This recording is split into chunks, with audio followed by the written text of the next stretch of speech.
First, I want to talk about Brexit. They're putting a brave face on it. I just saw Theresa May on the television looking better than she has for quite some time. She didn't look like a woman whose flagship policy had just been hauled below the waterline.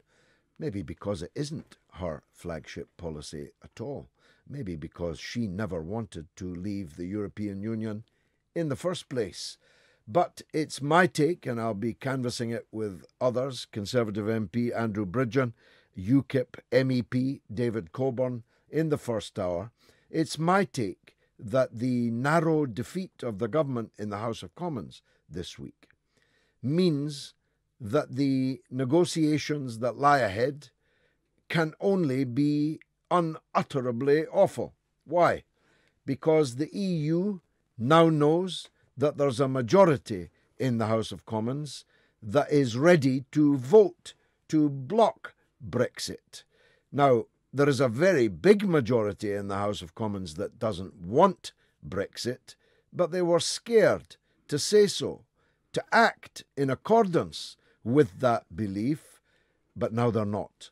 Because once you've rebelled, once you've tasted the nectar of defeating your own government, more and more Conservatives are going to be ready to rebel. So think about this. The European Union bureaucracy now has a rock-solid reason for making the terms of the negotiation so deleterious, so gravely damaging to us, the better to ensure that the House of Commons, never mind the House of Lords, rejects it when it comes back and throws the whole thing up into the air, if not into the very long grass. Now, Jeremy Corbyn can hardly be criticised for seeking to maximise the government's parliamentary difficulties. That's his job.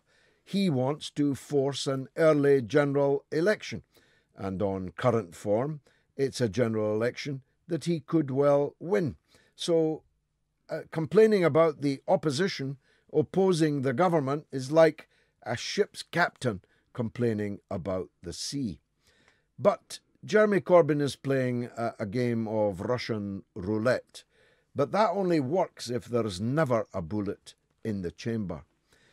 If a bullet ever is in the chamber, Labour will have to make up its mind whether it's going to join up with Tory anti-Brexiteers to effectively destroy the decision of the British people, 17.4 million of them, that we should leave the European Union.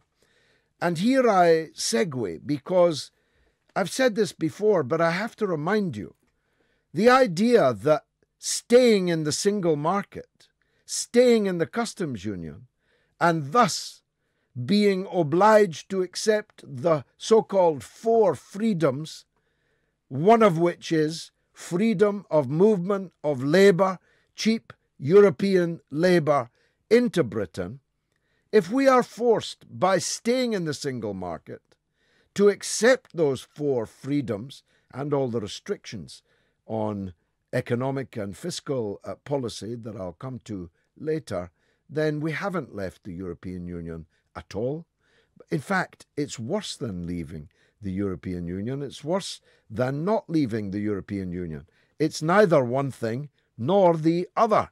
It is having all the responsibilities of membership and absolutely none of the power. So we would be obliged to follow the European Union without a seat at the table, without members of the European Parliament in the chamber, for all that that's worth, but it's worth something, a scintilla or two, no seat at the Council of Ministers, no input on what the European Union's policies are going to be, yet still obliged to implement them. And in particular, I make no apology for saying this, because I keep telling you, opposition to mass immigration is not a right-wing position, it's a left-wing position. Mass immigration drives down wages, drives up rents, puts pressure on public services that have already been cruelly shattered by almost a decade of austerity policies, austerity economics. And moreover, mass immigration denudes other countries of the hardest workers, the brightest and the best of their country, meaning their country sinks lower, and the gap between the rich and poor countries in Europe, never mind the world, becomes ever larger.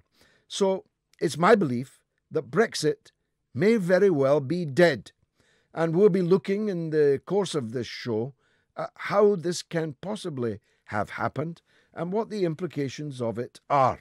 I believe they're very grave in the medium term. As we run up to Christmas, there's certainly not hundreds of thousands of people on the streets with pike staffs looking for the British political class to Shanghai. No, that's true. But when it slowly sinks in that all of that referendum huffing and puffing and all of the post-referendum huffing and puffing has been for absolutely nothing, and that we will not actually leave the European Union, either we won't leave it at all because Parliament, which was given the power to do so initially by the unelected judges in the High Court, and has now, as a result of the decision in the House this week, taken upon itself the right to vote on the final terms that Theresa May brings back. As I say, guaranteeing that those final terms will be as bad as it's possible to imagine. In fact, you know, I campaigned for Brexit. I still believe in it with all of my heart. But I must tell you, even I did not know how venal the individuals running the European Union would turn out to be. And the more I look at the European Union, the more I look back to the debates in the 1970s before we joined, and in 1975 when we had a referendum on whether to stay in or come out.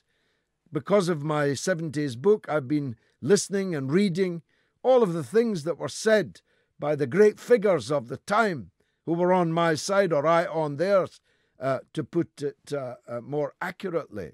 Mr. Benn, Mr. Foote, Mr. Shore, Mrs. Castle, and all the other campaigners from the right like Enoch Powell and others. The more I look back on those arguments, the more sorry I am that we lost that referendum, and the more sorry I am that we may very well have been cheated out of our right to now leave the European Union. Others may take a different point of view. We'll hear them in a few minutes. The other subject, apart from the 70s, I hope you're already sending me in your highlights of the 70s, music, film, culture, sport, politics, war.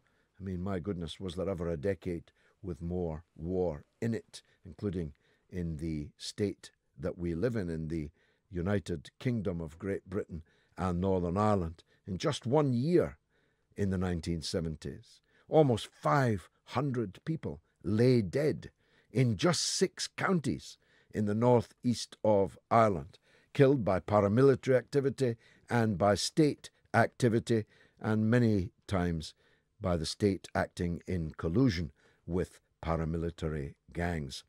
But the other subject we're going to deal with is subject close to my heart, curry.